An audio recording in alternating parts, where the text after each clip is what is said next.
এই পবিত্র কালী মন্দির প্রাঙ্গণে আজকে সনাতন ধর্মতত্ত্ব বৈদিক শাস্ত্রের আলোকে আর্য ঋষি প্রণীত জয় সনাতন জীবন বিধান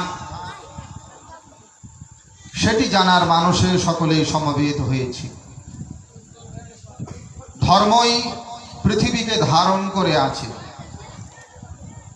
এই গোটা বিশ্ব চরাচরকে যে শক্তি বা যে সত্তত্ত্বের দ্বারা ধৃত করা হয় তাকে ধর্ম বলে। আমাদের জীবন সহিত গোটা বিশ্ব ব্রহ্মাণ্ডের সমস্ত অস্তিত্বকে পোষণ দিচ্ছে, পালন দিচ্ছে ধর্ম। এই জন্য প্রত্যেক প্রাণী, বিশেষত মনুষ্যের জীবনে ধর্মের প্রয়োজনীয়তা অপরিহার্য। আমাদের বেদে বলছে, ধর্ম বিশ্বস্য জগত প্রতিষ্ঠা, লোকে ধর্মিষ্ঠং প্রজা উপসর্পন্তে, ধর্মেণ পাপম আপনুদন্তি, ধর্মম সর্বে প্রতিষ্ঠিতম, তস্মাৎ ধর্মম পরমম বদন্তি। কৃষ্ণ যজুর্বেদীয় মহানারায়ণ উপনিষদ 23তম খণ্ডের প্রথম মন্ত্র।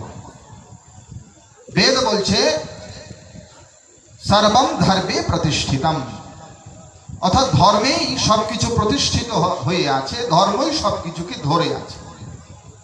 শ্রী শ্রী ঠাকুর অনুকূলচন্দ্র বলছেন, ধর্মো ধারয়তে সর্বম অস্তি বৃদ্ধি প্রসাদনে, येनात्मनस्तथान्येषं वर्धनं प्रतितर्पण। ধর্ম কি? ধর্ম ধারয়তে সর্বম, ধর্ম সকলকেই ধরে আছে। এই কারণে মানুষের অস্তি এবং বৃদ্ধি, বেঁচে থাকা এবং বৃদ্ধি পাওয়ার সব থেকে গুরুত্বপূর্ণ উপাদান হলো ধর্ম। আমাদের ঋষিরা বলছে, ধর্মেণা হীনা পশুভি সমানা। যে সমস্ত মনুষ্যের জীবনে ধর্ম নাই তাদের জীবন পাশবিক জীবন।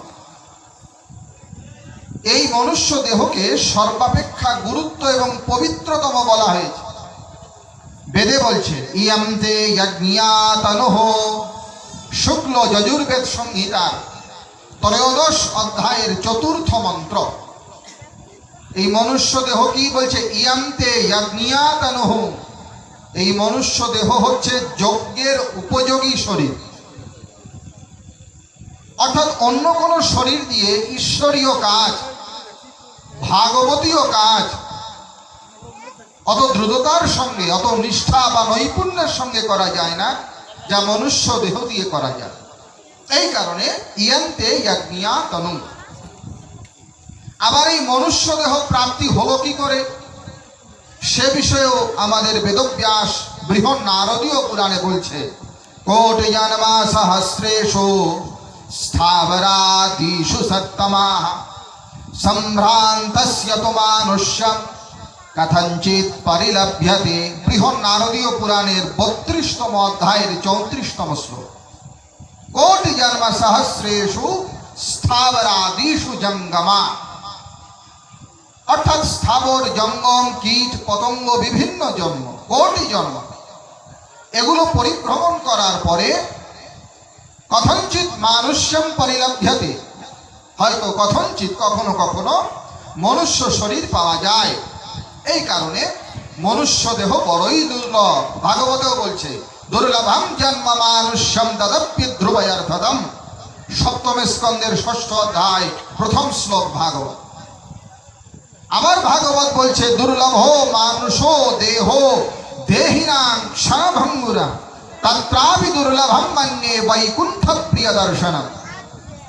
ভাগবত মহাপুরাণের 11তম স্কন্দের 2য় অধ্যায়। এই মনুষ্য দেহ অত্যন্ত দুর্লভ। এই কারণে মনুষ্য দেহ প্রাপ্তির পরে কিছু দায়িত্ব বা কর্তব্য আমাদের সকলের রয়েছে। আমাদের বেদ বলছে, ইহা যে দশক বৌদ্ধম প্রাক শরীরস্য মিশ্রশঃ অতঃ সর্গেষু লোকেষু শরীরত্বায় কল্পতে। অর্থাৎ এই দেহ থাকতে থাকতেই ঈশ্বরকে জানো বা ভগবানকে জানার চেষ্টা করো। কেন? অতঃ সর্গেষু লোকেষু শরীরত্বায় কল্পতে। একবার মনুষ্য দেহ চলে গেলে পরে বহু ঘোরাফেরা করতে হবে, দ্বিতীয়বার মনুষ্য দেহ প্রাপ্তি হবে কিনা সন্দেহ। এই জন্য মনুষ্য দেহ যেমন দুর্লভ, তেমনি মনুষ্য দেহ প্রাপ্তির পরেও আমাদের দায়িত্ব বা কর্তব্য সম্বন্ধে সচেতন হতে হবে। পরম প্রেমময় শ্রী শ্রী ঠাকুর অনুকূল চন্দ্র প্রশ্ন করে বলছেন, তোমার জন্য যা পেয়েছ দিয়েছেন তা তিনি, তার জন্য কি করেছ রাখলে কে তা চিনে। পরমেশ্বর শ্রী ভগবান, যিনি সমস্ত বিশ্বের সৃজনকর্তা, যার কাছ থেকে সব কিছু উদ্ভূত হয়েছে, আবার যিনি সব কিছুকে ধরে আছেন, এবং অন্তিমে আমাদের সকলকে যার কাছে যেতে হবে, বেদ বলছে তিনি ব্রহ্ম। যতো বা ইমানি ভূতানি জায়ন্তে येन जातानि जीवन्ति यत् प्रजन्ति अभिशंविशन्ति तद् ब्रह्मा। বেদ বলছে যার কাছ থেকে আমাদের উৎপত্তি হয়েছে, যিনি আমাদেরকে ধরে আছেন এবং অন্তিমে যার কাছে যেতে হবে তাকে ব্রহ্ম বলে। ব্রহ্মেতি পরমাত্মেতি ভগবান ইতি শব্দটি, ভাগবত বলছে জ্ঞানীরা তাকে ব্রহ্ম বলে, যোগীরা তাকেই পরমাত্মা বলে, আর যারা ভক্ত তাকে ভগবান বলে। তত্ত্ব কিন্তু একটাই, ব্রহ্ম, পরমাত্মা এবং ভগবান শব্দ তিনটা, কিন্তু তত্ত্ব একটা। এই জন্য ভগবান আমাদের সব কিছু প্রদান করছেন। ঠাকুর বললেন, তোমার জন্য যা পেয়েছ দিয়েছেন তা তিনি। অর্থাৎ আমাদের জন্য যা যা প্রয়োজন, দেখবেন যখন গর্ভাবস্থায় আমরা থাকি, একদল লোক প্রশ্ন করে যে ভগবান কি তোমাকে খাওয়াবে? এত ভগবান ভগবান করে কিনা? তুমি কর্ম করবে, তুমি খাবে, তুমি কাজ করবে, তুমি পয়সা উপার্জন করবে, তুমি খাবে। ভগবান কি তোমাকে খাওয়াবে? ভগবান কি কাউকে খাওয়ায়? কিন্তু একটু চিন্তা করে দেখুন তো, যখন আমরা মায়ের গর্ভে ছিলাম তখন চারিদিকে দরজা বন্ধ, সেখানে খাওয়ানোর মতো কেউ ছিল না। আমাদের জীবন ছিল মাতৃগর্ভে, চারদিকে সব দরজা বন্ধ, বাইরে থেকে খাবার দেওয়ার মতো কোনো পদ্ধতি নাই, কোনো সিস্টেম নাই। তারপরেও তো আমরা জীবিত ছিলাম, তখন কে খাইয়েছে? এই জন্য তোমার জন্য যা পেয়েছ দিয়েছেন তা তিনি। আমার জন্য যা যা দরকার, ছোট বাচ্চা যখন একদম গর্ভাবস্থা থেকে বেরিয়ে ভূমিষ্ঠ হয়ে পৃথিবীতে আসে, শক্ত খাবার খেতে পারে না। এই জন্য ভগবান দয়া করে মাতৃদেহে স্তনবৃন্তে দুগ্ধ প্রদান করে, যেটাকে আশ্রয় করে আমরা বেঁচে থাকি। সুতরাং ভগবান এগুলো তৈরি করে দিয়েছেন আমাদের জন্য যা যা প্রয়োজন। यद्वाचान्यभ्युधीतं येन वाचभ्युद्धते तदेव ब्रह्मतं विद्धि नेदं यदिमुपासते यच्चक्षुषा न पश्यति येन चक्षुंषि पश्यति तदेव ब्रह्मतं विद्धि नेदं यदिमुपासते यत्प्राणेन न प्राणिति येन प्राणः प्रणीयते तदेव ब्रह्मतं विद्धि नेदं यदिमुपासते। केनोपनिषद वेदও বলছে, যাকে চোখের দ্বারা প্রকাশ করা যায় না কিন্তু যার দয়ায় আমরা দেখি তিনি ভগবান। যাকে কানের দ্বারা শোনা যায় না কিন্তু যার দয়ায় আমরা শুনি তিনি ভগবান। যাকে জিহ্বার দ্বারা আস্বাদন করা যায় না, চামড়ার দ্বারা স্পর্শ করা যায় না, কিন্তু যিনি দয়া করেছেন বলে আমরা এগুলো উপভোগ করতে পারি, উপলব্ধি করতে পারি, তিনি ভগবান। এই জন্য পৃথিবীতে জন্ম নেওয়ার পর থেকে এখন পর্যন্ত আমরা যা কিছু পেয়েছি সব ভগবানের দান, অন্য কেউ কিন্তু দেয় না। ভগবানকে বাদ দিয়ে আমরা অন্যের প্রতি কৃতজ্ঞতা বোধ যদি জ্ঞাপন করি সেটি সঠিক হবে না। শ্রী শ্রী ঠাকুর অনুকূল চন্দ্র বলছেন, ভৃত্যের তুই ভাবলি আপন, ভর্তারে বাদ দিয়ে ভর্তার দান ভৃত্যে যোগায়, দেখ কৃতঘ্ন চেয়ে। ভালো করে শুনুন, তিনি বলছেন ভৃত্যেরে তুই ভাবলি আপন, ভর্তারে বাদ দিয়ে। দুইটা শব্দ আছে, একটা হলো ভর্তা আর একটা ভৃত্য। ভৃত্য মানে চাকর, সোজা বাংলা। ভর্তা মানে মালিক। তাহলে মালিক এবং চাকর, মনিব এবং সেবক। ভর্তা মানে হচ্ছে মনিব, ভৃত্য মানে সেবক। ঠাকুর বলছেন এই তুমি মনিবকে বাদ দিয়ে চাকরকে আপন ভেবেছো কেন? উদাহরণ একটা দিচ্ছি, ভালো করে বুঝুন।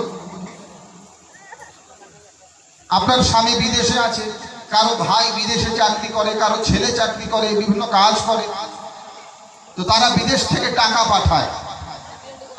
আগেকার দিনে এখনো আছে, মানি অর্ডার হতো, পোস্ট অফিসে মানি অর্ডার করা হয়। এখন আধুনিক যুগে আমরা বিকাশ করি, তাই না? বিকাশ।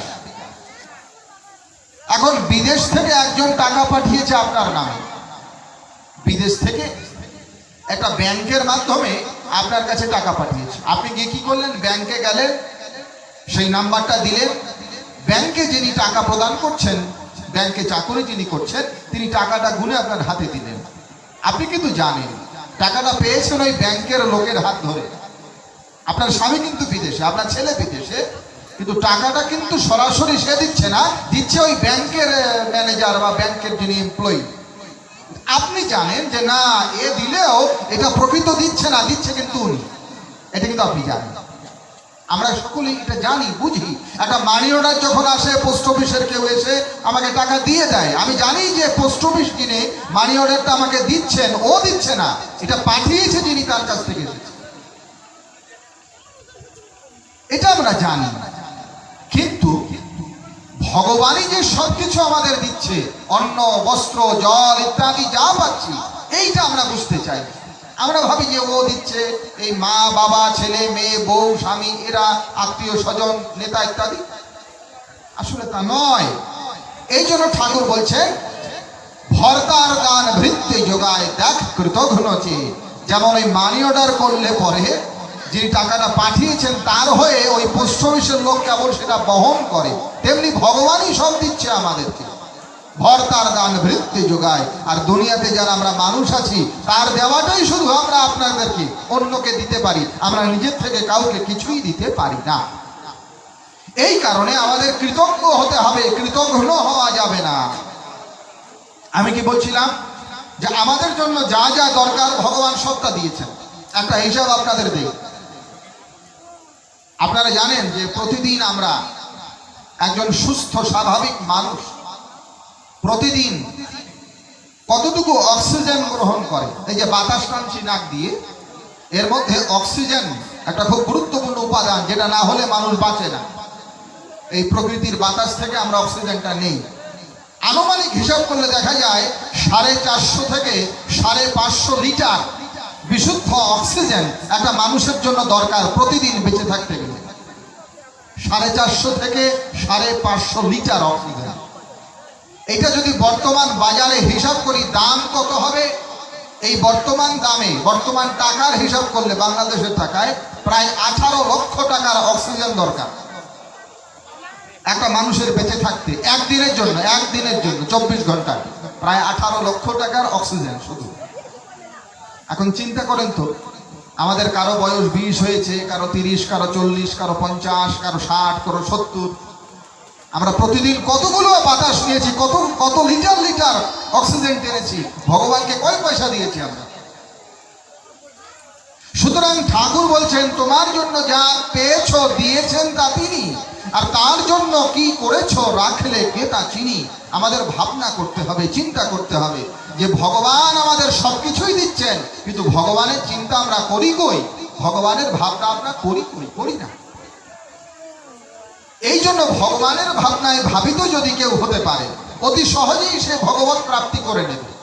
বিষয়ান ধ্যায়াতশ্চিত্তম বিষয়েষু বিসজ্জতে মা মানুস্মরতশ্চিত্তম ময়্যেব প্রবিলীয়তে। ভাগবত বলছে, বিষয়াম ধ্যায়াতশ্চিত্তম বিষয়েষু বিসজ্জতে। আপনি যেমন চিন্তা করবেন তেমন ফল পাবেন। যারা বিষয়ের চিন্তা করে তারা বিষয়কেই পায়। বিষয়ান ধ্যায়াতশ্চিত্তম বিষয়েষু বিসজ্জতে। যারা বিষয়ের চিন্তা করে তারা বিষয়কে পায়। আর মা মানুস্মরতশ্চিত্তম ময়্যেব প্রবিলীয়তে। যারা ভগবানের চিন্তা করে তারা ভগবানকে পায়। চিন্তা, আমরা যেমন এখানে মন্দিরে বসে আছি, এই মন্দিরে বসে থাকার কোনো মূল্য হবে না যদি আমাদের চিন্তা মন্দিরমুখী না হয়। গীতার মধ্যে ভগবান শ্রীকৃষ্ণ একটি চমৎকার কথা বলছেন। তিনি বললেন, ইয়ং ইয়ং বাপি স্মরণ ভাবম ত্যাজত্যম তে কলেবরম তং তমৈবৈতি কৌন্তেয় সদা তদ্ভাব ভাবিত। अंतकाले च मामेव स्मरन् मुक्त्वा कलेवरम् यह प्रयाति समद्भावम्। श्रीमद् भगवद गीता अष्टम अध्याय अक्षर ब्रह्मयोग। भगवान বলছেন यं यं बापी स्मरण भावं त्याजत्यन्ते कलेवरम्। অর্থাৎ মানুষ মৃত্যুর সময় যখন মরণ হবে, এই মরণের সময় মানুষ যেমন চিন্তা করবে, যেমন চিন্তা করতে করতে মানুষ মৃত্যুবরণ করবে, দেহ ছাড়বে, মৃত্যুর পরে তার তেমন গতি হবে। অন্তকালে চ মামেব স্মরণ মুক্ত্বা কলেবরম।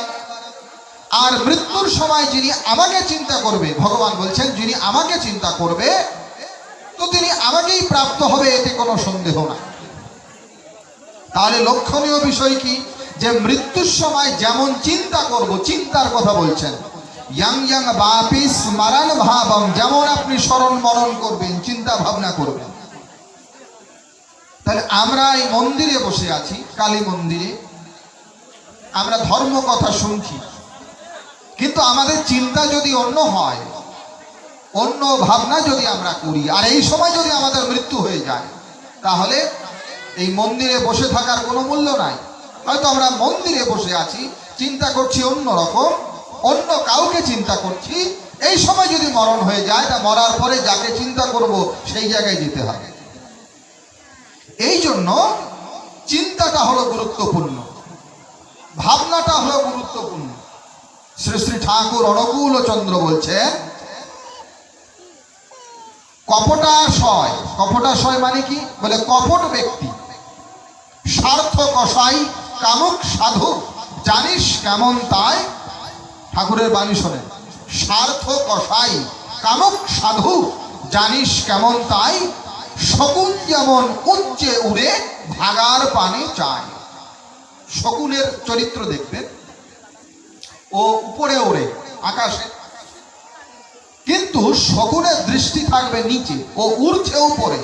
শকুন আছে উপরে, কিন্তু দৃষ্টিটা ভাগারে, মানে কোথায় মরা পড়ে আছে।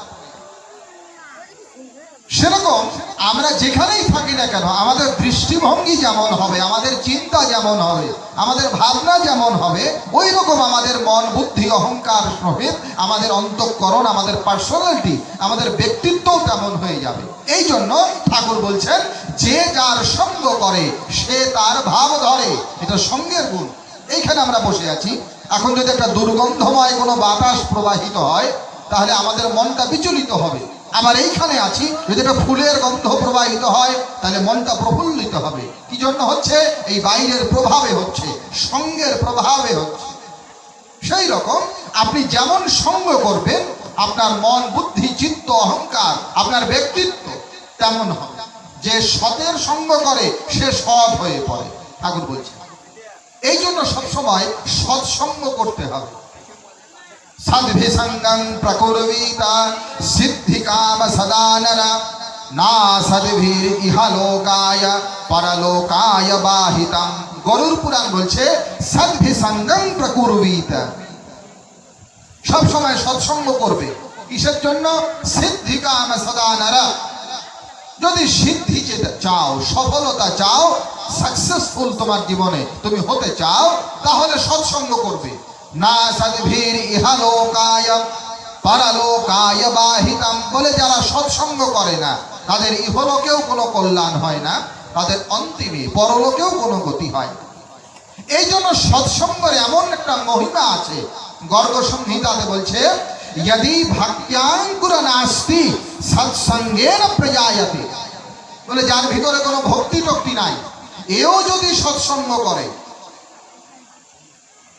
যেমন সিগারেটের ব্যাপার আছে, চিন্তা করেন, আমরা মায়ের পেট থেকে বেরিয়ে কেউ সিগারেট খাওয়া শেখে না। তো সিগারেট প্রথমে যে খেলো, প্রথম খেয়েই যে ওর খুব ভালো লেগেছে তা কিন্তু নয়। কিন্তু বন্ধু বান্ধবদের সঙ্গে মিশে খেতে খেতে এমন অভ্যস্ত হয়ে যায় একটা ব্যক্তি, অ্যাডিক্টেড হয়ে যায়, সিগারেট প্রতিদিন না হলে ওর খাওয়াই হজম হয় না, এরকম হয়ে যায়। কি করে হয়? ওটা সঙ্গের প্রভাবে হয়, একদিনে দুদিনে হয় না। কিন্তু সেই রকম বলছে यदि भक्त्यांकुर नास्ति, এটার বিপরীত ক্রমে তুমি যদি যাও, অর্থাৎ যেমন বদ অভ্যাস বদ সঙ্গ নিয়ে প্রাপ্ত হয়, তেমনি সু অভ্যাস সৎসঙ্গ নিয়ে প্রাপ্ত হয়। যদি তোমার ভিতরে ভক্তি না থাকে, यदि भक्त्यां कुरनास्ति, যদি ভক্তি না থাকে তাহলে কি করবে? সৎসঙ্গে না প্রজায়তে, বলে তাহলে সৎসঙ্গ করো, ভক্তি জেগে উঠবে। আর যার ভিতরে ভক্তি আছে বলে বালাদ বিবর্ধতে তস্মাৎ সতাং সর্গং সমাচরে, বলে যার ভিতরে সামান্য ভক্তি আছে এ যদি সৎসঙ্গ করে এই ভক্তির মাত্রাটা বেড়ে যায়, এজন্য সৎসঙ্গ। শ্রী শ্রী ঠাকুর অনুকূল চন্দ্র বলছেন, সৎ যদি হয় সঙ্গ তোমার, ভাব যদি হয় মহান উচ্চ, বিশ্বের দ্বারে সাধনা তোমার হবে না ব্যর্থ, হবে না তুচ্ছ। ব্রতানি যজ্ঞচ্ছন্দাংসি তীর্থানি নিয়মায়মা যথা বৃদ্ধ সৎসঙ্গঃ সর্বসঙ্গাপহো হিমাম।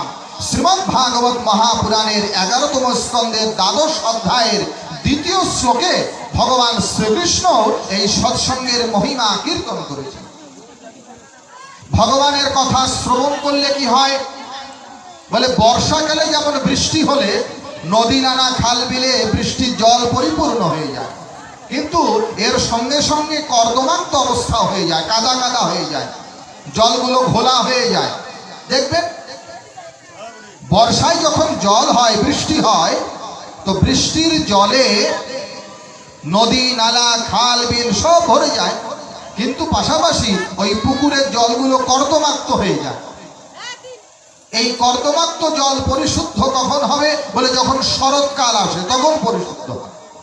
ভাগবত বলছে পিবন্তি ये ভাগবতাত্মনম সতাং কথামৃতম শ্রবণপুটেষু সম্ভুতম পুনন্তি তে বিষয়দূষিতাশয়ম ব্রজন্তি তচ্চরণা সররুহান্তিকম। ভাগবত মহাপুরাণের 2য় স্কন্ধের 2য় অধ্যায়ের 37তম শ্লোক। সলিলস্য যথা শরৎ, বলছে যেমন শরৎকাল আসলে ওই কাদা মাখা পঙ্কিল জল পরিশুদ্ধ হয়ে যায়, তদ্রূপ যদি ভগবত কথা, কৃষ্ণ কথা, ঈশ্বরীয় কথা শ্রবণ করা যায়, এই শ্রবণের ফলে মানুষের ভেতরকার যে পঙ্কিলতা আছে, পাপ আছে, হিংসা বিদ্বেষ রিপু প্রভাব আছে, এইগুলাও ধীরে ধীরে পরিশুদ্ধ হয়। শৃণ্বতঃ শ্রদ্ধয়া নিত্যম গুণতশ্চাস্বতিষ্ঠিতম নাতি দীর্ঘেন কালেন ভগবান বিশতে হৃদি প্রবিষ্ট কর্ণরন্ধ্রেণ স্নানানাং ভবসরারুহম ধুনতি সমলম কৃষ্ণ সলীলস্য যথা শরৎ ধৌতাত্মা পুরুষ কৃষ্ণ পাদমূলম ন মুঞ্চতি মুক্তঃ সর্বপরিক্লেশঃ পান্থঃ স্বশরণম যথা। ভাগবত মহাপুরাণের 2য় স্কন্ধের 8ম অধ্যায়ের 5ম শ্লোক, ভাগবত মহাপুরাণের 2য় স্কন্ধের 8ম অধ্যায়ের 6ষ্ঠ শ্লোক, ভাগবত মহাপুরাণের 2য় স্কন্ধের 8ম অধ্যায়ের 7ম শ্লোক। বেদব্যাস বলছেন, যারা ভাগবতীয় কথা অমৃত পান করে, নিত্য নিত্য ভগবত কথা অমৃত আস্বাদন করে, তার হৃদয়ের পঙ্কিলতা দূরীভূত হয়ে যায়। যেমন বিশ্রান্ত শ্রান্ত পথিক তার গৃহপ্রাপ্তি হলে পরে, তার গৃহপ্রাপ্তির অব্যাবহতি পরে পূর্ণ শান্তি লাভ করে, তদ্রূপ যারা ভাগবতীয় কথা সাধন করে তাদের হৃদয়েও ভগবানের কৃপায় সেই রকম পূর্ণ শান্তি বা তৃপ্তি প্রাপ্তি হয়। এই জন্য আমরা যারা ভগবত কথা বা ঈশ্বরীয় কথা শ্রবণ করছি, নিশ্চয়ই এই ঈশ্বরীয় কথার প্রভাবে আমাদের হৃদয়ের পঙ্কিলতাগুলো দূরীভূত হবে। ভক্তমণ্ডলী, আমরা প্রবল কলিযুগে বসবাস করছি। এই কলিযুগের বৈশিষ্ট্যই হলো এখানে অধর্মতার বিস্তার আগ্রাসী ভাবে করবে। এখানে সর্বত্র অধর্মের জয় জয়কার হয়। পৌরাণিক উপাখ্যান অনুসারে সত্যযুগে 4 ভাগ ধর্ম, ত্রেতায় 3 ভাগ ধর্ম, 1 ভাগ অধর্ম, তারপরে 2 ভাগ ধর্ম, 2 ভাগ অধর্ম, এবং কলিযুগে 3 ভাগই অধর্ম এবং 1টি ভাগ মাত্র ধর্ম। সুতরাং বর্তমান সময়টি অত্যন্ত জটিল। এখানে ধর্ম, সত্য, সদাচার, সাধুতা, সরলতা, এই দিব্য গুণগুলো ধীরে ধীরে ধীরে মানুষের কাছ থেকে দূরে সরে যাচ্ছে। এখন মানুষ কাউকে শ্রদ্ধা করতে চায় না। মানুষের ভেতর থেকে এই শ্রদ্ধা প্রবণতা দিন দিন কমে যাচ্ছে। আগেকার দিনে শিক্ষক মহাশয়রা যখন রাস্তায় বেরোতেন তখন ছাত্ররা সম্ভ্রমে শ্রদ্ধায় নত হয়ে যেতেন। এখন শিক্ষক মহোদয়কে ধরে ছাত্ররা পিটায়, আবার শিক্ষকরাও ছাত্রদের নকল দেয়। আগেকার দিনে বয়োজ্যেষ্ঠদের দেখলে কনিষ্ঠরা যেমন সম্ভ্রমযুক্ত শ্রদ্ধাযুক্ত হতো, এখন তার বিপরীত হচ্ছে। কোনো বয়স্ক মানুষ হেঁটে গেলে যুবকরা টিটকিরি করছে। দিন দিন মানুষের ভেতর থেকে এগুলো দূর হয়ে যাচ্ছে। কলির প্রভাব, সদাচার দূর হয়ে যাচ্ছে। আহার বিহার, আচার আচরণ সব নষ্ট। সুতরাং এই প্রবলতম পরিস্থিতিতে দাঁড়িয়ে ধর্ম আচরণ করা বা ধর্মের কথা বলা, ধর্মের কথা শোনা, ওটাও দুর্লভ।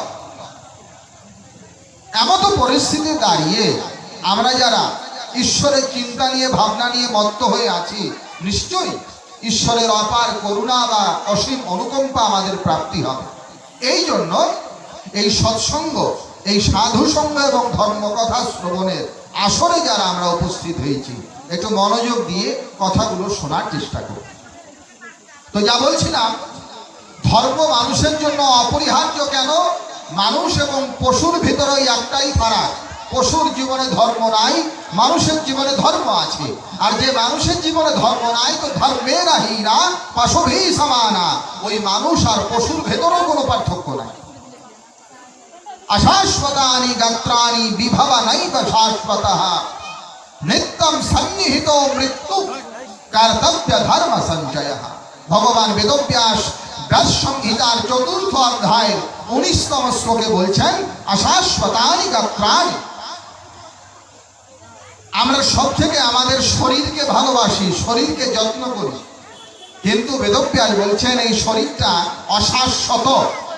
শাশ্বত মানে স্থায়ী, যার স্থায়িত্ব আছে। অশাশ্বত মানে যেটা চিরস্থায়ী নয়, এটা পরিবর্তনশীল। দেখবেন আমাদের যে শরীর আছে, এটা প্রতিদিন পরিবর্তন ঘটে। এই শরীরের প্রতিদিন পরিবর্তন হয়।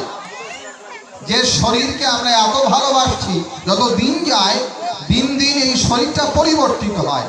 শ্রীমদ্ ভগবদ গীতার ২য় অধ্যায় ভগবান শ্রীকৃষ্ণ এই কথা বলেছেন। তিনি বলছেন, দেহিনয়স্মিন যথা দেহে কৌমারং যৌবনং জরা তথা দেহান্তর প্রাপ্তিরাধীরস্ত্রত্য ন মুহ্যতি। ২য় অধ্যায় সাংখ্যযোগ গীতা। ভগবান বলছেন প্রত্যেকটা দেহধারীর দেহে এই কয়েকটি বিকার আসবে। কি কি? কৌমারং যৌবনং জরা তথা দেহান্তর প্রাপ্তি। 4টা কথা বলছেন। প্রথম কৌমারং, মানুষের জীবনে কুমারত্ব আসবে, বাল্যকাল এইসব আসবে। এরপরে ধীরে ধীরে যৌবনম, যৌবনকাল আসবে। তারপরে জরা, রোগ ব্যাধি, বার্ধক্য আসবে। বলে তথা দেহান্তর প্রাপ্তিরা, তারপরে মরে যাবে। এটা বাস্তবতা। আপনারা প্রতিদিন লক্ষ্য করছেন, আপনার প্রত্যেক বাড়িতে মৃত্যু প্রতিনিয়ত ঘটছে। এই পাড়ায়, প্রতিবেশে, এই পরিবেশে, গ্রামে, নগরে, শহরে, গোটা বিশ্বে এখনো পর্যন্ত আমরা যে ধর্মসভায় বসে আছি, এখনো যদি খোঁজ করা যায়, পৃথিবীর কোনো না কোনো প্রান্তে কেউ না কেউ মরে গিয়েছে। সুতরাং এগুলো আমরা নিত্য প্রত্যক্ষ করছি, প্রতিদিন দেখছি, কিন্তু আশ্চর্য আমাদের ভেতরে এর কোনো নাড়া, কোনো সাড়া আসে না। আমরা প্রতিদিন এগুলো প্রত্যক্ষ দেখছি, কিন্তু তারপরও আমাদের চরিত্রে, আমাদের জীবনে এটা দাগ কাটে না। সুতরাং এই পরিবর্তনকে মেনে নিয়ে, এই পরিবর্তনকে জেনে অপরিবর্তনীয় সত্তার প্রতি চলতে হবে। তাই বেদব্যাস বলছেন অশাশ্বতানি গাত্রানি। আমাদের একজন প্রখ্যাত শিল্পী পরীক্ষিত বালা ছিলেন। আপনারা নাম শুনেছেন পরীক্ষিত বালা? পরীক্ষিতের একটা গান আছে, আমারে কেশ পাকিবে দন্ত নড়িবে সম্বল হবে মোর লাঠি। শুনেছেন? আমারে কেশ পাকিবে দন্ত নড়িবে সম্বল হবে মোর লাঠি। তখন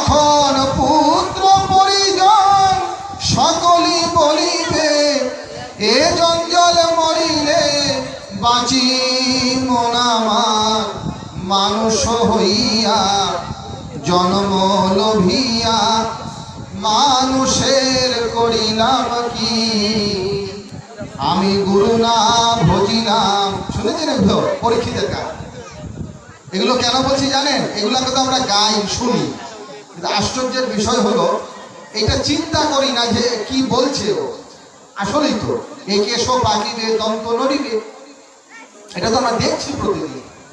অঙ্গং গলিতম ফলিতং মুন্ডম দন্তবিহীনং জাতং তুণ্ডম করধিত কম্পিত শোভিত দণ্ডম তদপি ন মুঞ্চতি আশাভাণ্ডম মা কুরু ধন জন যৌবন গর্ভম হরতি নিমেষা কালহ সর্বম নলিনীদলগত জলমপি তরলম তদ্বদ জীবন অতিশয় চপলম শনমিহ সজ্জন সঙ্গতিরেকা ভবতি ভবারুণবতরণে নৌকা। ভগবান শঙ্করাচার্য বলছেন এগুলো, উনি বাংলায় বলেছেন পরীক্ষিতের গান, আর এটা সংস্কৃতি, একই কথা। অঙ্গম গলিতম পলিতম মুন্ডম, উনিও বলছেন চামড়াটা ঢিল হয়ে যাবে, মাথার চুলগুলো পেকে যাবে, আর দন্তবিহীনম জাতম তুণ্ডম, বলে মুখে একটাও দাঁত থাকবে না, সব পড়ে যাবে। সুতরাং এই বাস্তবতা মানতে হবে। অশাশ্বতানি গাত্রাণি, দ্বিতীয় বলছে বিভব নাই বা শাশ্বতঃ, মানে সম্পত্তিও চিরস্থায়ী নয়। চিন্তা করে দেখুন, আপনার ঠাকুরদার যে সম্পত্তি, তিনি এত কষ্ট করে এই জমিগুলো কিনেছিলেন, সেগুলো তিনি ভোগ করতে পারেননি, কিন্তু সেই ঠাকুরদার সম্পত্তি আপনার বাবার হয়েছে। আবার আমার বাবা, আপনার বাবাও বহু কষ্ট করে আরো অনেক সম্পত্তি করেছে, হয়তো তিনিও মরে যাবে, ওইটা তিনি চিরকাল পাবে না, এরপরে আপনার কাছে আসবে, তারপর এটাও ভেরি করবে। সুতরাং বিভব নাই বা শাশ্বতঃ, যে সম্পত্তির আজকে আপনি মালিক হয়েছেন, স্বামী হয়েছেন, পতি হয়েছেন, ওনার হয়েছেন, it will be transferred, এটা পরিবর্তিত হয়ে যাবে। বিভব নাই বা শাশ্বতঃ। নাম্বার 3, নিত্যম সন্নিহিত মৃত্যু, যত সময় যাবে মৃত্যু আপনার কাছে আসবে, এর কাছ থেকে কারো নিষ্কৃতি নাই। পৃথিবীর এমন কোনো ব্যক্তি জন্ম নেয় নাই যে মৃত্যুর হাত থেকে রেহাই পেয়েছে আর ভবিষ্যতে পাবে। গীতাতেও ভগবান বলছেন জাতস্য হি ধ্রুবো জন্মামৃতস্য, শ্রীমদ্ ভগবৎ গীতায় ভগবান কৃষ্ণ বলছেন জাতস্য হি ধ্রুবো মৃত্যু, যার জন্ম হয়েছে সে মরবে। জন্মনে মরণম নৃণাম মরণে জন্ম সাধনম উভেতে নিষ্কৃতি শক্যা তন্যাসো হরিসেবয়া। বৃহৎ নারদীয় পুরাণে বলছেন যার জন্ম হয়েছে সে মরবে। ভাগবতেও লেখা আছে মৃত্যুর জন্মবতাং বীরা দেহেন সহজায়তে অব্যবাব্দ শতাব্দে বা মৃত্যুর বৈ প্রাণিনাম ধ্রুবঃ। হ্যাঁ, কেউ হয়তো আজকে মরবে, কেউ কালকে মরবে, কেউ 100 বছর পরে, কিন্তু মৃত্যুর বৈ প্রাণিনাম ধ্রুবা। ভাগবত বলছে অবশ্যই মরতে হবে, এর হাত থেকে কারো রেহাই নাই। সুতরাং নিত্যম সন্নিহিত মৃত্যু। তাহলে কর্তব্য কি আমাদের? ব্যাস বলছেন কর্তব্য ধর্ম সঞ্চয়, ধর্ম করো। নামত্র হি সহার্থায়ম পিতা মাতা চ তিষ্ঠতঃ, ন পুত্রদারং ন জ্ঞাতি ধর্মস্তিষ্ঠতি কেবলম। एकः प्रजायते जन्तुरेक एव प्रलीयते, एकनुभुङ्क्ते सुकृतं दुष्कृतं एकमेव च। मृतं शरीरमुत्सृज्य कष्टदुष्टा समंशितौ विमुखामन्धवायन्ति धर्मस्तमनुगच्छति। तस्माद्धर्मं सहार्थायं नित्यं सञ्चिन्वाच्छनैः, धर्मेण हि सहायेन तमस्तरति दुस्तरम्। मनुस्मृति चतुर्थ अध्याय भगवान মনুও বলছেন পৃথিবীতে কেউ তোমার প্রকৃত সহায় নয়, হোক তোমার বাবা, হোক তোমার মা, হোক তোমার স্ত্রী, হোক তোমার স্বামী, হোক তোমার ছেলে, হোক তোমার জ্ঞাতি, তোমার বন্ধু। একঃ প্রজায়তে যন্তর এক এব প্রলীয়তে, পৃথিবীতে সকলের জন্ম একাই হয় আর সকলের গমন মৃত্যু একাই হয়। এক অনুভূত সুকৃতম দুষ্কৃতম একমেব চ। মানুষ যা ভালো বা মন্দ করে তার ফল তাকে একাই পেতে হয়। অতএব তস্মাৎ ধর্মং সহার্থায়ম নিত্যং সঞ্চিন্বাচ্ছনৈঃ, ধর্মেণ হি সহায়েন তমস্করতি দুস্তরম। মন বলছেন অতএব ধর্মই তোমার সহায়, এটা জেনে ধর্ম করো। বাইবেলও বলা আছে, যিশু খ্রিস্ট, জিসাস ক্রাইস্ট, তিনিও বলছেন এই কথা। ওল্ড টেস্টামেন্ট আর নিউ টেস্টামেন্ট, বাইবেলে দুটো ভাগ আছে, নূতন নিয়ম, পুরাতন নিয়ম। তার মধ্যে বাইবেলের নতুন নিয়মে যিশু বলছেন be on the alert, don't let yourself occupied with too much feasting and drinking, and the worries of your life. If you do, then that they may suddenly catch you like a trap. And will get no reward from your father. Understand what the Son of Man. যিশু বলছেন সাবধান হয়ে যাও। Don't let yourself occupied with too much feasting and drinking. কেবলমাত্র খাওয়া দাওয়া করা, পানাহার করা, and worries of your life, জীবনের ভয়, এইসব নিয়ে মত্ত হয়ে থাকো না। যদি করো, then that they may suddenly catch you like a trap, যেমন ফাঁদ ইঁদুর ধরে, সেরকম যমরাজও তোমাকে ধরবে, মৃত্যুদূত তোমার জীবনটাকে ছিনিয়ে নিয়ে যাবে, আর তুমি কোনো রেহাই পাবে না, যিশু বলছে। সুতরাং pray always to your father, সবসময় পরম পিতার কাছে প্রার্থনা করো। পৃথিবীর সমস্ত মহাপুরুষ, সমস্ত মহামানব, সমস্ত আধ্যাত্মিক ধর্ম দর্শনের যারা প্রবক্তা, তারা এই কথাটাই বলছেন।